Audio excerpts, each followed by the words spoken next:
সাংবাদিক বন্ধুসকল, আপোনালোকক ধন্যবাদ দিছো। আজি আমাৰ গোসাইগাঁৱৰ প্ৰেছ ক্লাবত আপোনালোকে ইয়াতে আমাৰ ইপিপিএলৰ প্ৰেছ বাৰ্তাত যোগদান কৰাৰ কাৰণে আপোনালোকক ধন্যবাদ দিছো। আমাৰ লগত আমাৰ মাননীয় গোসাইগাঁও জিলাৰ সভাপতি মোৰে দাদা অনিন্দ বসুমতাৰী তেখেত উপস্থিত আছে।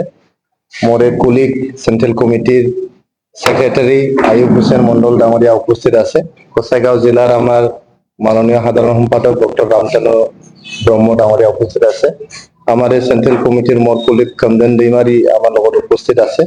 আমি নথৈ আনন্দিত আজি আমি ইউপিপিএল দলৰ প্ৰাৰ্থীৰ ফাইনাল তালিকা আমাৰ যে ফাইনাল লিস্ট অফ ক্যান্ডিডেটস এইটো ডিক্লেয়াৰ কৰিব বিচাৰিছো। আৰু আপোনালোকে জানে এইটো বহুত হিষ্ট্ৰিক। আমি এটা সাব ডিভিজনৰ পৰা গোসাইগাঁও সাব ডিভিজনৰ আপোনালোকৰ প্ৰেছ ক্লাবৰ পৰা আজি আমি ইউপিপিএল দলৰ প্ৰাৰ্থীৰ যে চূড়ান্ত তালিকা এইটো আমি ঘোষণা কৰিবলৈ ওলাইছো। আমি প্ৰথমতে বহুত আনন্দিত যেহেতু আমি কোকৰাঝাৰ সিভিল ডিস্ট্ৰিক্টৰ বাসিন্দা হয়।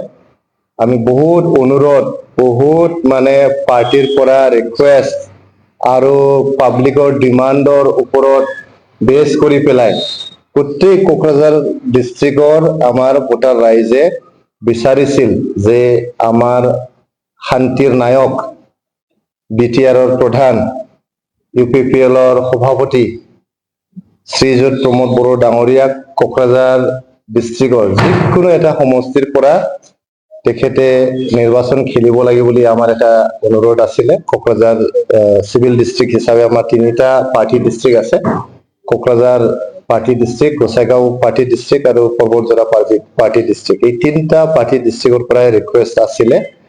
তেখেতে বহুত মানে কনসিডাৰেশনৰ পিছত আমাৰ দলীয় কৰ্মী সকলৰ অনুৰোধ, আমাৰ দলীয় নেতা সকলৰ অনুৰোধৰ সন্মান জনাই পেলাই আমাৰে একদম ডাঠি খাকৰিয়া সমষ্টি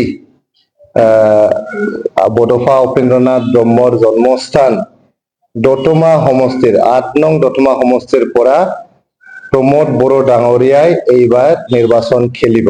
তেখেতক আমি ধন্যবাদ দিছো। আমার অনুরোধটো মানি পেলাই আমার রিকুয়েস্টটো রক্ষা কৰি তেখেতে দতমা সমষ্টিৰ পৰা খেলিবলৈ সাজু হৈছে। আৰু আপোনালোকক কৈ বহুত ভাল লাগিছে যে এইবাৰ সঁচা সঁচিকেই খেলটো জমিব, খেলা হ'ব। এইবাৰ বহুত ভাল খেলা হ'ব।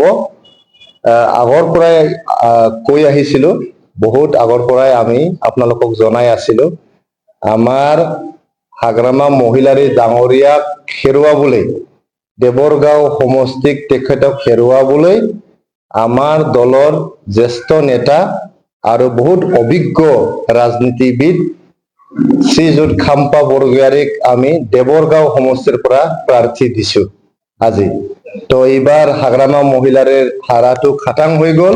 দেৱৰগাঁও সমষ্টিত তেখেতক আমি হেৰুৱাই যে অশান্তি, হিংসাৰ দাবানল, গণ্ডগোল, মাৰামাৰি, AK-47ৰ ৰাজনীতি, বোমা বাৰুদৰ ৰাজনীতি, জাতি জনগোষ্ঠীৰ মাজত যে দাঙাবাজি আছিল সকলো শেষ কৰি পেলাই চিৰদিনৰ কাৰণে হাগ্ৰামা মহিলাৰীক বিদায় দি বড়োলেণ্ড অঞ্চলত চিৰযুগমীয়া শান্তি স্থাপন কৰিবলৈ আজি আমি এই সিদ্ধান্তটো লৈছো। খাম্পা বৰগোহাঞিক আমি দেৱৰগাঁও সমষ্টিৰ পৰা প্ৰাৰ্থী প্ৰক্ষেপ কৰিছো।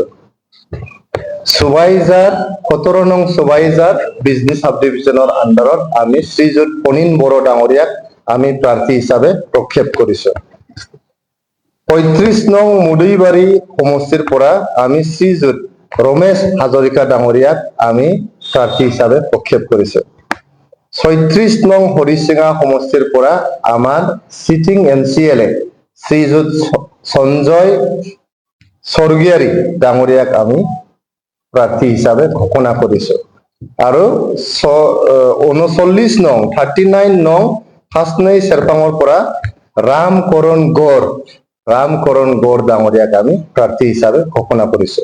প্ৰথমৰ পৰা মই আকৌ এবাৰ কৈছো, 8 নং দতমাৰ পৰা শ্ৰীযুত প্ৰমোদ বড়ো, 10 নং দেবৰগাঁৱৰ পৰা খাম্পা বৰগয়াৰী, 17 নং সুবাইজাৰৰ পৰা ফণীন বড়ো, 35 নং মুদিবাৰীৰ পৰা ৰমেশ হাজৰিকা, 36 নং হৰিচিঙাৰ পৰা সঞ্জয় স্বৰ্গীয়াৰী আৰু 39 নং 5 নং চেৰপাঙৰ পৰা ৰাম কৰণ গড় ডাঙৰীয়াক আমি আজি যে আমাৰ ফাইনাল লিষ্ট অফ কেণ্ডিডেটছ এইটো ঘোষণা কৰিলো আৰু এই ফাইনাল লিষ্ট অফ কেণ্ডিডেটছ ঘোষণা কৰাৰ লগে লগে আমি 40টা সমষ্টিতে আমি প্ৰাৰ্থী আজি ঘোষণা কৰিলো। আজি এই প্ৰাৰ্থী ঘোষণাৰ কৰাৰ লগে লগে আমি যোৱা 5টা বছৰ প্ৰমোদ বড়ো ডাঙৰীয়াৰ যে কাম কাজ তেখেতে যে শান্তি স্থাপন কৰিলে, 3.5 লাখতকৈ অধিক পৰিয়ালক মাটি পাট্টা প্ৰদান কৰি সকলো গৰীব শ্ৰেণীৰ লোকক ন্যায় দিলে, মাটি যাৰ ভূমিহীন মানুহক ন্যায় দিলে, সকলো জাতি জনগোষ্ঠীৰ লৈ চলাৰ কাৰণে আজি গোটেই বিটিআৰ অঞ্চলত সকলো জাতি জনগোষ্ঠী ভাষা ভাষী ধৰ্মাৱলম্বী মানুহে নিজকে ন্যায় পাইছে বুলি সুখী হৈ আছে আৰু কোনো হৰতাল নাই, কোনো গণ্ডগোল নাই, কোনো জাতি জনগোষ্ঠীৰ একো তেনেকুৱা আমি আন্দোলন বা হৰতাল তেনেকুৱা আমি দেখিবলৈ পোৱা নাই যোৱা 5টা বছৰ। গতিকে সকলো জাতি জনগোষ্ঠীক ন্যায় দিব পাৰিছো আৰু উন্নতিৰ পথত আমি অগ্ৰগতি হ'ব পাৰিছো। যেনেকে আপোনালোকে দেখা পাইছে শিক্ষাৰ জগতত গোটেই বিটিআৰৰ জিলাবিলাকে আগত মেট্ৰিক আৰু হায়াৰ ছেকেণ্ডাৰী ৰিজাল্ট বিলাকত লাষ্টৰ মানে তালিকাত থাকিছিল। এতিয়া আমাৰ চিৰাং জিলা, বাক্সা জিলা আগশাৰীৰ ডিষ্ট্ৰিক্ট হৈ গৈছে। 1 নম্বৰ, 2 নম্বৰ, 4 নম্বৰ তেনেকুৱা স্থানতে আমাৰ চিৰাং আৰু বাক্সা জিলা থাকে। কোকৰাঝাৰ বহুত আগুৱাই গৈছে আৰু আপোনাৰ ওদালগুৰি আৰু তামুলপুৰ জিলাও বহুত আগুৱাই গৈছে। বডোফা ছুপাৰ 50 মিছনৰ দ্বাৰা দি আজি গোটেই বিটিআৰত শিক্ষাৰ যে আমূল পৰিৱৰ্তন অনা হৈছে, যুৱক যুৱতীসকলৰ মাজত, ছাত্ৰ ছাত্ৰীৰ মাজত যি গুণগত শিক্ষাৰ বাতাবৰণ এতিয়া সৃষ্টি হৈছে, এইটো অভাৱনীয় কথা আৰু আমাৰ বড়োলেণ্ডৰ নিচিনা এটা পিছপৰা অঞ্চলৰ কাৰণে এইটো এটা ৰিভলিউচনাৰী এটা ষ্টেপ হৈছে। তাৰ বাদেও আমি আলাৰী চেৰাং স্কিমৰ আণ্ডাৰত প্ৰত্যেকটো মন্দিৰ, মছজিদ আৰু গীৰ্জাবিলাকক 2 লাখ টকা যে অনুদান দিলো উন্নয়নৰ কাৰণে, আমাৰ ধৰ্মস্থানবিলাকত ধৰ্মস্থলীত যাতে ভাল এটা বাতাবৰণ সৃষ্টি কৰিব পাৰো তাৰ কাৰণে আলাৰী চেৰাংটো দিয়া গৈছে। আমি নিৰ্বাচনৰ আগতে 2020 চনৰ নিৰ্বাচনৰ আগতে আমি প্ৰতিশ্ৰুতি দিছিলো যে সেল্ফ হেল্প গ্ৰুপ বিলাকক 75,000 টকাকে দিম বুলি।